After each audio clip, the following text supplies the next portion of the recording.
Thank you, Mr. Chairman, and thank you, Mr. Secretary, for joining us today. And I will point out to members that in a little more than a month, the Secretary will be back, and he will be here for the full posture hearing, which will go on considerably longer than 2 hours. So that accessibility I do appreciate from the Department of Defense. This is an opportunity to address an important issue. And I will say I agree with much of what the chairman said. I think the lack of transparency and clear communication about what was going on with the DoD, certainly with the White House, but also with Congress and others, should not be repeated. We need clearer, more transparent information about what's going on at the Pentagon. I do want to disagree with just one thing the chairman said about how during the time period when you were in the hospital, the commander-in-chief didn't know who to call. He did. The transfer of power was made. It was made to the deputy secretary. And if anything had come up, that's the way the system works. When the Secretary of Defense is out of commission for any reason, Deputy Secretary assumes those responsibilities and roles, and that was made clear throughout the Pentagon and to the White House. Now, the reason behind it was not, and that's where I think the lack of transparency is problematic. I think we need to understand the importance of the role of the Secretary of Defense responding directly to the Commander-in-Chief. The Commander-in-Chief should have the broad range of information about what's going on with the Pentagon, even though, again, in this instance, there was no question who was in charge in that time. The transfer was done in accordance with the law and done appropriately. So I think it is appropriate that we have this hearing, that we have this discussion, that we hear directly from the Secretary. We have to work very closely with the Secretary as well as the Department to exercise our constitutional role of oversight of the Department of Defense.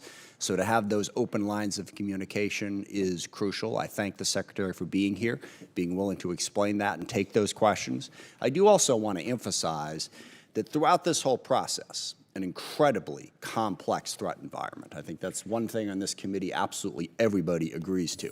There have been few times in our history when we've faced the set of challenges that we face right now.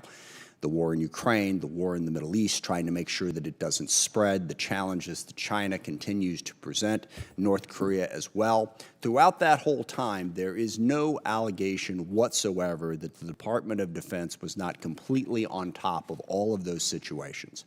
There was no instance where they were not doing their job to the utmost of their ability and in the defense of this country. In fact, I would point out that the coalition that Secretary Austin has been very responsible for helping to put together to stop Putin in Ukraine has been remarkably effective. And it's a testimony to Secretary Austin's leadership and the way the Department of Defense has been run on a day-in and day-out basis. I would also be remiss if I didn't point out that it would be helpful if the United States House of Representatives would be willing to allow a vote on the much-needed aid for Ukraine and the Middle East and to pass the appropriations bills the Department of Defense could desperately use to better carry out that job. But there's no doubt that the coalition that has been built has been incredibly successful. 2 years ago, when the war started, everybody assumed that Ukraine would be done in a month. Here we are 2 years later, and they are a sovereign democratic nation still, in large part because of the bravery of the Ukrainian people, but also because of the coalition that has come together to help protect them that the Secretary has led. Even in the Middle East, a chaotic and difficult situation, we have stopped that war from spreading.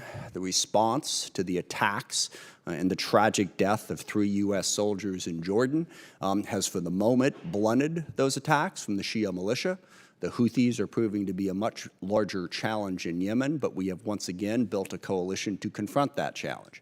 So as we look at this question of what happened while the Secretary was in the hospital, and admittedly the lack of transparency that needs to be improved, let's not lose track of what the Department of Defense is doing right now to meet the national security challenges that we face. And with that, I yield back.